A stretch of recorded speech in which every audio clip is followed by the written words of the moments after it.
오늘 안모수 속의 기도 두 번째이기도 하고 또 마지막 기도기도 합니다. 제목이 따르시 하십니다. 안모수의 기도의 짐. 우리가 아모스가 살았던 시대를 안다면, 또 그 시대를 알아간다면 아마 아모스들은 그 시대에 무거운 짐을 지고 간 사람임을 알게 됩니다. 아모스가 살았던 시대는 그 당시 모든 사람들에게 무거운 짐을 지도록 강요하는 그런 시대였습니다. 물론 지금도 우리가 살아간 오늘 이 시대에 결코 만만치 않습니다. 근데 만약 우리가 조선시대에 태어났다면 그 시대에 태어난 것 자체만 가지고도 그 시대가 주는 무거운 짐을 지고 살아가야만 했을 것입니다. 아모스 집안은 갓나는 집안이었습니다. 갓나는 집안에 태어나면 때로는 부모가 져야 할 짐을 그 자녀들이 함께 져야 할 때가 있습니다. 그가 청년이 되어서 그가 택한 직업은 양을 치는 일이었습니다. 당시 양을 치는 목자의 직업은 사람들이 흔히 가장 많이 하는 그런 직업이었기에 문제는 양을 몇 마리 가지고 있느냐에 따라서 그 사람의 직업의 그 레벨이, 수준이 달라지죠. 한 가지 묻습니다. 고대에서는 양을 치는 목자들이 참 많았는데요, 양 몇 마리 정도를 소유해야만 어느 정도 그래도 이제 좀 먹고 살만할까요? 정답은 없습니다. 우리가 그냥 추측하는 거예요. 그 당시에 양 한 몇 마리 정도 쳐야 그래도 좀 어깨에 힘을 주고 남한테 아쉬운 소리 하지 아니하고 자식들 키우고 또 가정을 이끌어갈 수 있을까요? 주님께서는 누가복음 15장에 이제 목자의 비유를 하실 때, 너희 중에 어떤 사람이 양 몇 마리가 있는데? 양 100마리가 있는데 라고 하시면서 이제 목자와 양의 수의 비유를 하셨습니다. 이것은 이제 상당히 부자를 비유하시는 건데요, 당시 양 100마리면 그래도 이제 꽤 괜찮은 목자였습니다. 그런데 그 당시 아모스가 살던 시대에 양 100마리를 가지고 있는 목자는 그리 많지 않았어요. 어떤 목자는 양 10마리 정도 가지고 이제 양을 치는 목자들도 많았는데요, 이렇게 양을 치다 보면 10마리 가지고 먹고 살 수가 없어서 소위 색한 잡을 갖게 됩니다. 아모스 같은 경우는 우리가 지난번에 살펴보았지만 이제 양을 치면서 그것으로 먹고 살 수가 없어서 그의 색한 잡이 뭐라 그랬나요? 돌무화과 나무를 재배했는데, 그래서 그에게는 직업이 두 가지였습니다. 한 가지 흥미로운 것은 아모스 이름의 뜻이 흥미롭습니다. 그의 삶을 잘 반영하는데요, 한번 따라서 하실까요? 무거운 짐을 지고 가는 자. 어찌 그리 그 이름에 딱 맞는 이름일까요? 아모스 이름의 뜻은 무거운 짐을 지고 가는 자. 이걸 좀 더 나이브하게 번역하면 짐꾼입니다. 아모스가 살던 시대에 그 시대가 다 가난한 시대였기 때문에 짐꾼들이 많았습니다. 당시에 주로 짐꾼들은 전쟁 포로들, 짐꾼으로 고용해요. 왜냐하면 물건을 옮겨야 될 때가 많잖아요. 포로들, 그리고 노예들, 그리고 신분이 낮은 이들, 이런 이들은 거의 다 짐꾼으로 고용이 되었습니다. 그런데 노예도 아님에도 불구하고 신분이 낮지 않은 평민 중에도 짐꾼들이 되는 경우가 있었는데요, 어떤 사람일까요? 그건 가난한 사람들입니다. 짐을 지고서라도 먹고 살아야 하는 사람들은 몸뚱이 하나 가지고 이제 짐을 지고 먹고 사는 시대가 아모스가 살던 시대였는데요, 저는 제 인생 여정 중에 짐꾼하면 생각나는 아련한 추억과 사건이 있습니다. 1982년도 부산에서 서울로 감리교신학대학 기숙사로 가기 위해서 이제 바리바리 짐을 사다 보니까 짐이 꽤 많아졌어요. 그 당시에는 택배 이런 게 전혀 없었습니다. 짐을 그냥 몸으로 옮기는 그런 시대였어. 짐을 나름대로 최소한대로 산다고 했는데 옷가지와 책 등을 주섬주섬 담다 보니 꽤 큰 보따리가 되었습니다. 이 보따리를 이제 어깨 메고 그리고 한 손에 들고 이렇게 이제 열차를 탔습니다. 당시만 하더라도 우리나라가 이제 열차가 아시는 분 손 들어보세요. 고속 열차가 무궁화호가 있었고 완행 열차가 뭐가 있었나요? 비둘기호가 있었습니다. 아시는 분 손 들어보세요. 그 당시에 추억 속의 열차 무궁화호 그리고 비둘기호 있습니다. 우리 젊은 사람들은 조금 그래도 옛날에 그런 시대가 있었구나 생각하고 좀 잘 들어주셔도 좋겠죠. 우리 엄마 아빠는 이렇게 살았구나. 그것도 이제 부모를 불쌍히 여기는 그런 마음 들 거예요. 자, 질문 두 번째 들어갑니다. 무궁화호가 부산에서 서울까지 가격이 얼마인지 아시는 분 계시나요? 제가 이거 아시는 분 제가 상을 드리도록 할게요. 그 당시 7,000원이었습니다. 그 당시에 7,000원이었고요. 제가 잘 아는 이유가 있습니다. 그리고 시간은 6시간 반 정도 걸렸습니다. 그게 고속 열차였습니다. 근데 이제 가난한 사람은 걸음의 떡입니다. 그러니까 완행열차 비둘기호를 타는데요. 그럼 꼭 2배가 걸렸습니다. 무궁화호가 6시간 반이니까 비둘기호는 얼마 걸렸을까요? 그 13시간 정도 걸렸습니다. 가격은 얼마일까요? 가격도 7,000원에 딱 반이었습니다. 그 3,500원이 있는데요. 그때 제가 부산에서 서울로 이제 혼자 떠날 때 주머니에 딱 10,000원이 있었습니다. 그 당시 나 19살, 20살 때 이제 이 10,000원 가지고 아무도 없는 서울로 상경해서 이제는 이제 먹고 살아야 하는 학교 가서 공부도 해야 되고 그 10,000원 가지고 기숙사비도 내야 되고 어쨌든 10,000원 가지고 올라갔습니다. 근데 이제 그 10,000원 가지고 살림을 해야 되는데요. 비둘기호를 타고 갔으니까 이제 제가 얼마 남았나요? 남 이야기지만 계산 좀 하세요. 자, 10,000원 가지고 3,500원, 피 같은 돈 3,500원을 넣으면 얼마 남죠? 6,500원 남죠. 13시간 동안에 그래서 그때 완행열차에서는 가다 보면 계란도 팔고 뭐를 이렇게 팔기는 빵도 팔고 했는데 그거를 사 먹을 수가 없습니다. 왜냐하면 남은 돈 6,500원 앞으로 살아가야 되니까. 그래서 쫄쫄 굶었습니다. 새벽 첫 차를 탔는데요. 아마 6시인가 5시인가 그때 제가 탔습니다. 왜냐하면 13시간 걸리니까 그래도 서울역에 저녁 한 5시나 6시쯤 도착하기 때문에 흑이진 배를 안고 13시간 동안에 서울역에 도착했는데요. 서울역에서 충정로까지 걸어가는데 1시간 걸렸습니다. 그 당시 감리교 신학대학 기숙사가 충정로 산 꼭대기에 있었는데요. 그래서 이제 가려고 하니까 배도 고프고 힘도 없고 이 두 보따리를 지고 가는 게 너무 힘든 거예요. 혼자 지고 가려고 한 100m를 가다가 그냥 주저앉았습니다. 근데 그 당시 서울역에 짐꾼들이 참 많았어요.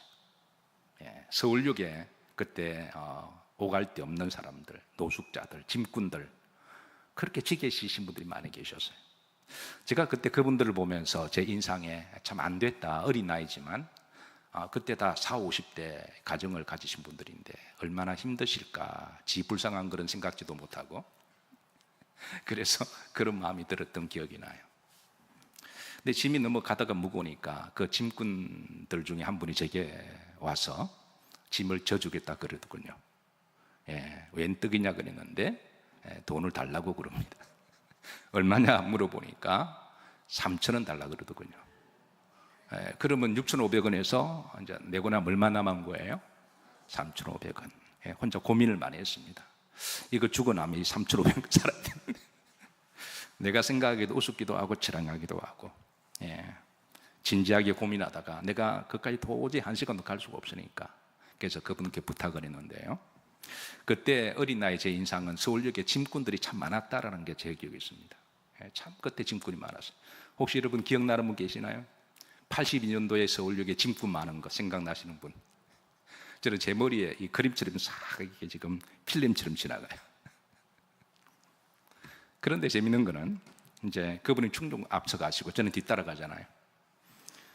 짐을 맡기니까 저는 가볍게는 한데 뒤에 쫄랑쫄랑 따라가면서 앞에 짐 지고 가는 분이 참 안 됐다는 생각이 들어요.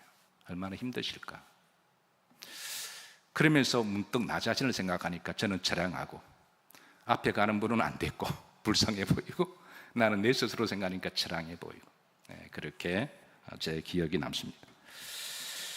자, 아모스가 살던 시대 가나안에서 짐을 지고 먹고 사는 사람들이 참 많았습니다. 그런데 이 세상에서 여러분 가장 무거운 짐을 지고 가시는 분은 누구실까요? 바로 예수님이시죠. 요한복음 1장 29절을 보면 요한이 주님에 대해서 이렇게 증언합니다. 한번 다 같이 합독하실래요? 이튿날 요한이 예수님께서 자기에게 나오심을 보고 이르되, 그러니까 세상 죄를 지고 가는 그 짐이 얼마나 무거울까요? 사실 우리 모두도 더 나름대로 짐을 지고 갑니다. 학생은 공부라고 하는 짐 때문에 잠을 자지 못하고, 또 직장 생활하는 청년들도 또 큰 짐을 지고 살아갑니다. 아버지는 아버지로서 짐이 있고 또 어머니는 어머니로서의 짐이 있습니다. 살다 보면 때로 물질의 어려움 때문에 가난의 짐을 지고 갈 때도 있습니다. 또 어떤 경우는 이제는 좀 먹고 살만한데 또 질병이 와서 또 질병의 짐을 지고 가야 할 때도 있습니다. 어떤 경우는 자식도 짐이 될 때가 있습니다.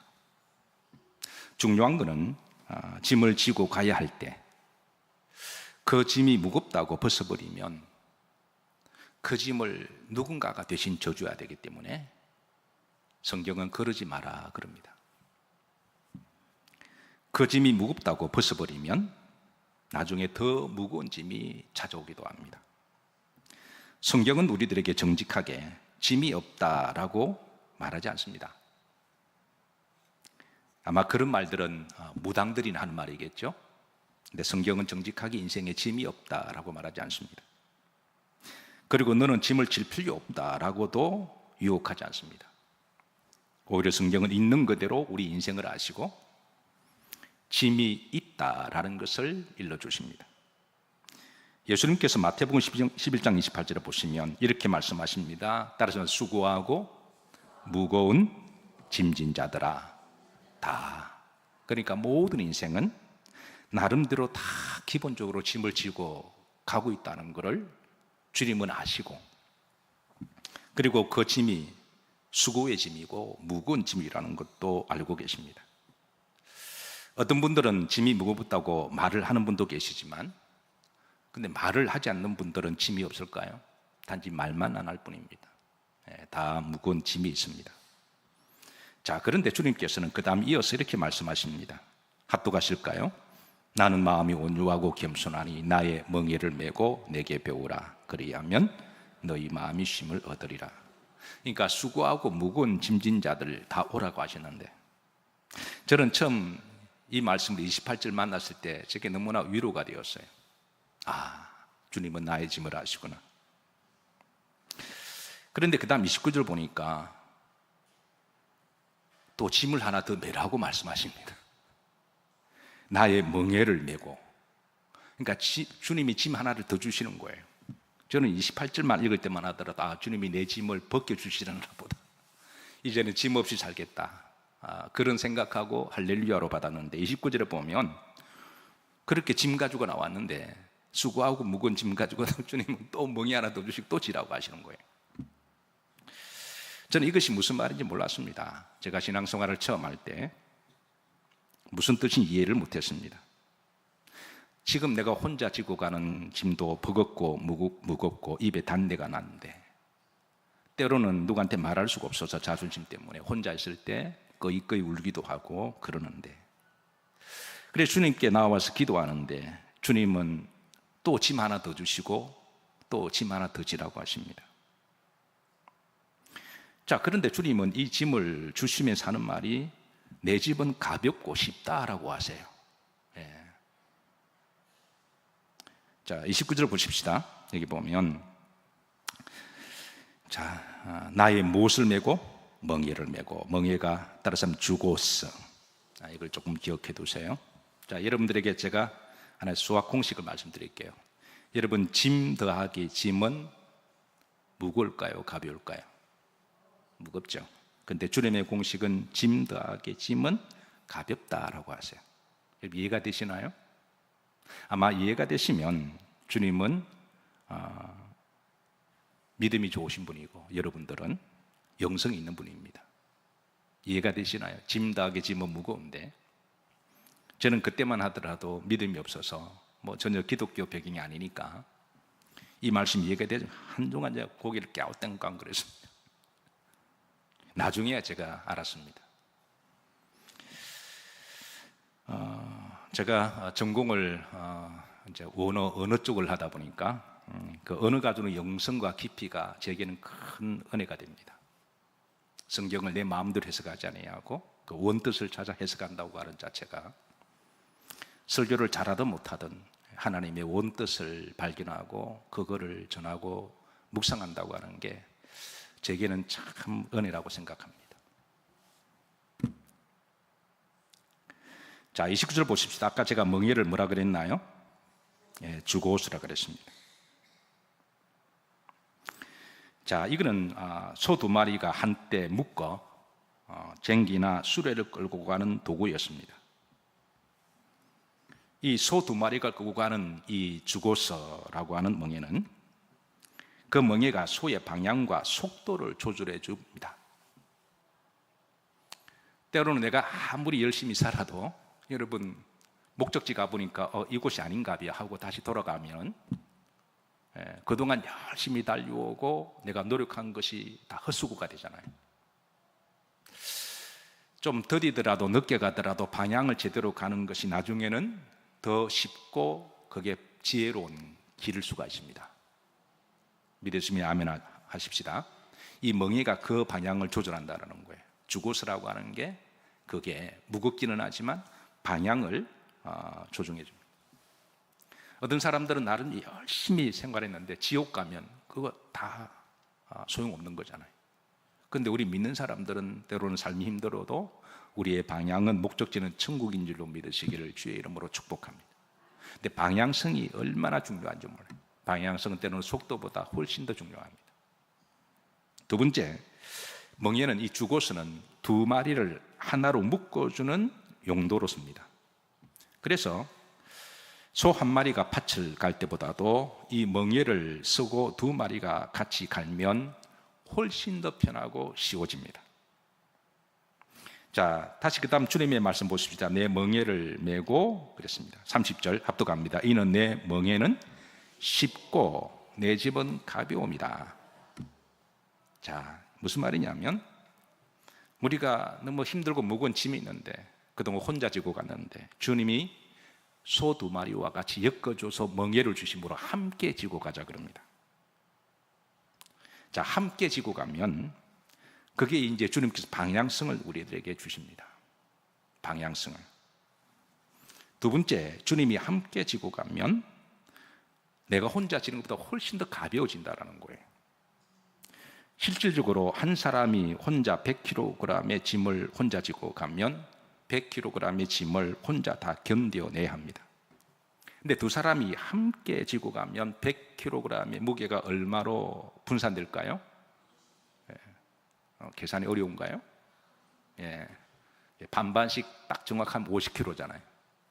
그런데 도구를 사용하면 한 10% 힘만 가지고도 짐을 집니다.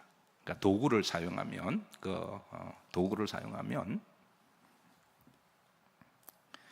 주님께서 함께 짐을 지고 가자 그랬습니다.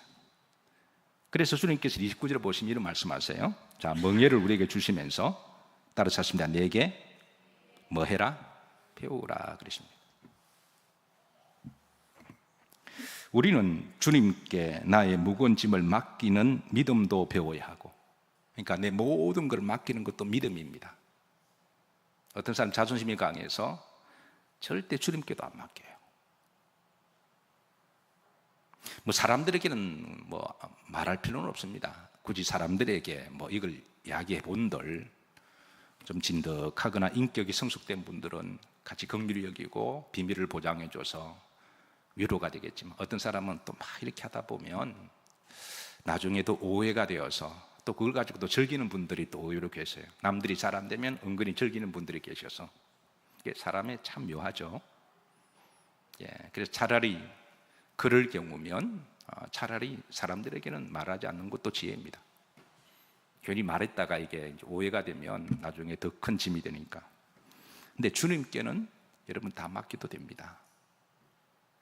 주님은 내게 맡기라 그러셨잖아요. 그러니까 내 모든 짐을 우리가 기도를 통해서 주님께 다 맡기는 것도 믿음입니다. 그리고 주님이 함께 지고 가자 그러십니다. 멍에는 주고서는 함께 지는 거거든요. 너 가만히 있어, 내가 다 할게. 믿음 좋은 것처럼 보이지만 그럼 본인은 뭐 하겠다는 거예요? 먹고 놀겠다는 거예요. 주님 우리를 그런 식으로 우리를 다루지 않습니다. 그런 식으로 우리를 기복적이거나 그런 식으로 공짜 심리를 바라지 않습니다. 이 주고서는 함께 지는 멍에를 이야기하거든요. 두 마리가 함께 지고 가는, 함께 지고 가자. 그래서 우리는 주님과 함께 같이 지고 가는 법도 배워야 하는데 이때는 우리에게 지혜가 필요하다는 거예요. 그래서 우리는 우리의 짐을 주님과 함께 지고 가면서 믿음도, 맡기는 믿음도 필요하고, 맡기는 것도 믿음입니다. 주께 다 구하는 것도 믿음이고, 그리고 주님이 함께 지고 가자 할 때에 주님께 보조를 맞추고 동행하는 법, 지혜도 우리가 배워야 합니다. 자, 여러분 이제 이 말씀 이해가 되시나요? 이해가 되기를 주의 이름으로 축복합니다. 수고하고 무거운 짐진 자들아 다 내게로 오라. 그리고 나의 멍에를 내라. 그러면서 내 짐은 쉽고 가볍다. 그러니까 짐 더하기 짐은 세상적으로는 무겁지만 주님이 함께 하시면 가볍다라는 거예요. 이게 믿음의 공식입니다. 짐 더하기 짐은 세상에서는 무겁지만 주님과 함께하면 그 짐은 방향성을 정해주기 때문에 믿음으로 가는 길은 나중에는 더 시간도 절약이 되고 우리를 더 하나님 존귀하게 만드실 거예요.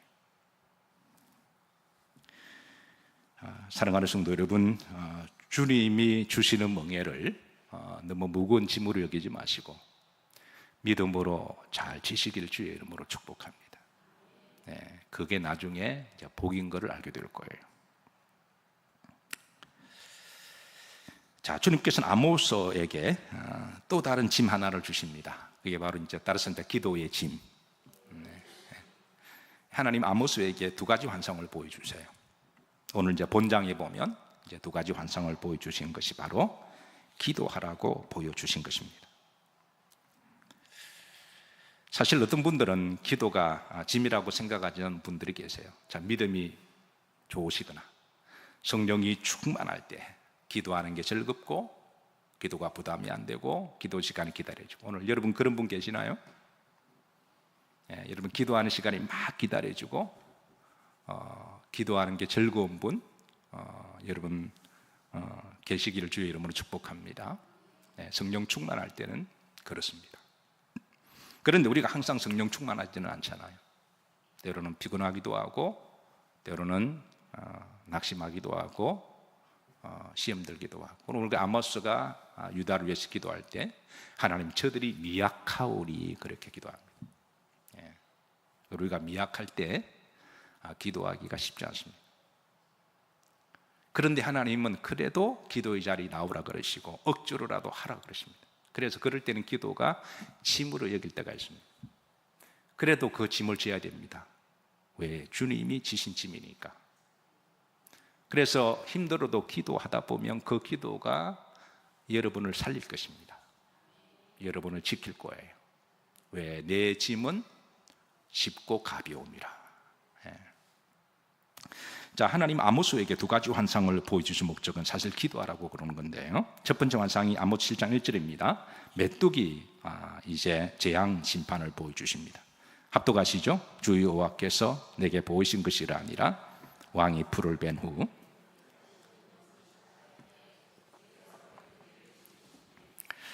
자, 불신앙적이고 완악한 저들을 향하여 하나님이 이제 메뚜기 재앙으로 심판하기로 하신 환상을 보여줍니다. 보여주신 이유가 하나님 아모스에게 기도하라고 보여주신 거예요. 그거를 보고 아모스가 마음이 아파서 이렇게 하나님께 간구합니다. 7장 2절입니다. 합독합니다. 메뚜기가 땅의 풀을 다 먹은지라 내가 이르되 주 여호와여 청하건대 사하소서. 야곱이 미약하오니 어떻게 쓰리까? 하나님, 저들이 미약합니다. 불쌍히 여겨주셔서 하나님 거두어 주시옵소서. 근데 놀라운 것은 하나님이 아모스의 기도를 들으십니다. 자, 7장 3절입니다. 합독하시죠. 여호와께서 이에 대하여 뜻을 돌이키셨으므로 그랬습니다. 사랑하는 성도 여러분, 하나님은 여러분의 기도를 들으십니다. 그래서 어떤 경우는 하나님이 역사를 하세요. 분명히 일이 잘못되었는데 기도하면 하나님이 다시 역사하신다는 거예요. 얼마 전에 어떤 분이 제게 기도를 부탁하셨습니다. 그래서 제게 목사님 잘 안 됐습니다 라고 이야기하길래 제가 내용은 제가 밝히지 않겠습니다. 근데 아이 그래. 근데 제 마음속에는 하나님 역사하실 것 같아요. 그냥 내 느낌이 그렇습니다. 그리고 오늘 찾아와서 보니까 뜻을 돌이켜서 또 길이 열렸다라고 이야기를 하더라고요. 하나님이 성도의 기도를 들으시고 필요하시면 뜻을 돌이키시는 하나님이십니다. 자, 두 번째 환상을 보여주십니다. 7장 4절인데요. 자, 합독합니다. 주 여호와께서 또 내게 보이신 것이 아니라 주 여호와께서 명령하여 불로 징벌하게 하시니 불이 큰 바다를 삼키고 육지까지 먹으라. 그러니까 불로 그냥 다 태워버리는. 그러니까 아모스가 그 심판의 재앙 보고 얼마나 무섭고 두려웠을까요? 그래서 또 기도합니다. 5절에 보면 주 여호와여 마건대 기도하건대 그치소서. 야곱이 마하오니 미약하오니. 하나님, 저들이 미약한데, 안 그래도 힘들게 살아가는데 하나님 긍휼히 여겨주소서. 6절에 보면 하나님이 또 놀랍게도 또 이렇게 응답하십니다. 합독합니다. 주 여호와께서 이에 대하여 뜻을 돌이켜 주 여호와께서 이르시되 이것도 이루어지지 아니하리라 하신다. 이것도 하나님 뜻을 돌이키신다라는 거예요. 자, 이를 통해서 두 가지입니다. 하나님은 아모스에게 이런 환상을 보여주신 것은 뭐 하라고 하시라고요? 기도하라고 하신 겁니다.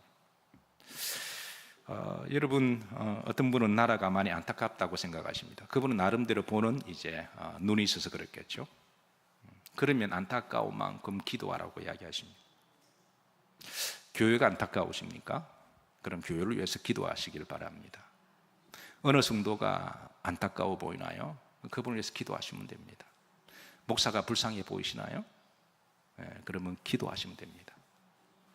안 불쌍해 보이시는 것 같은데 불쌍한 사람입니다. 하나님이 그걸 눈에 보이게 한다는 건 기도하라는 거예요. 그냥 안 됐네, 불쌍해, 동정하라는 게 아니라 기도하라고 하신 거예요. 두 번째, 기도하면 하나님이 들으신다라는 거예요.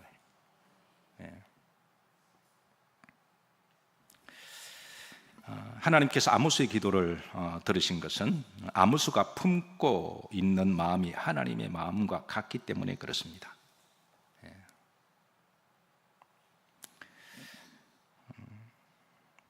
우리나라 야구 역사 중에 한 획을 껐던 사람이 계십니다. 김인식 감독입니다. 야구 좋아하는 분 다 아시죠? 저는 좋아하는데 보지를 못해서. 근데 김인식 감독을 압니다. 우리 최근사는 김인식 감독 알죠? 야구 좋아하죠?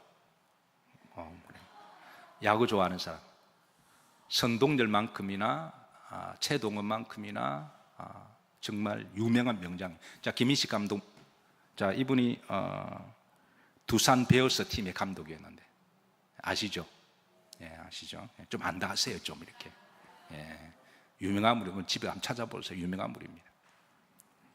1995년 만년 꼴찌 하위팀이던 두산 베어스 팀의 감독을 맡고 정말 신화를 이뤘습니다. 두 차례 한국 시리즈 우승을 가져왔던, 정말 야구계에서는 그 사람 우승 제조기라든가 덕장이라든가 별명이 참 많습니다. 그런데 그 스트레스가 짐이 엄청 많았다는 거예요. 그런 한평생 정말 치열한 경쟁 사회 속에서 전쟁하기 위해서. 자, 그래서 팀은 우승을 올려놓았는데 너무 무거운 짐을 혼자 지고 스트레스를 받다 보니까 이분이 이제 뇌경색에 쓰러졌습니다.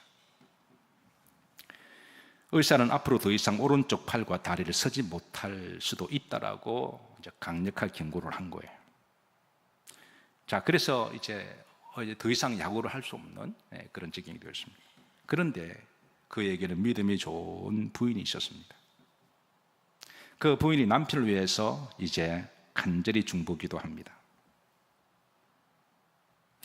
그리고 기도하면서 김인식 감독 남편에게 이번 차에 이제 당신도 예수님 믿고 이제 믿음 생활을 해야 되지 않겠느냐라고 기도하도록 부탁했습니다.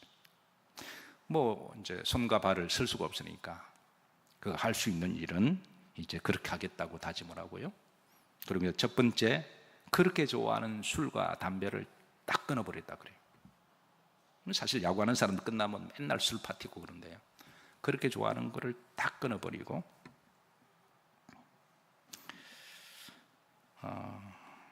그런데 놀라운 것은 그의 뇌경색 흔적이 사라졌습니다.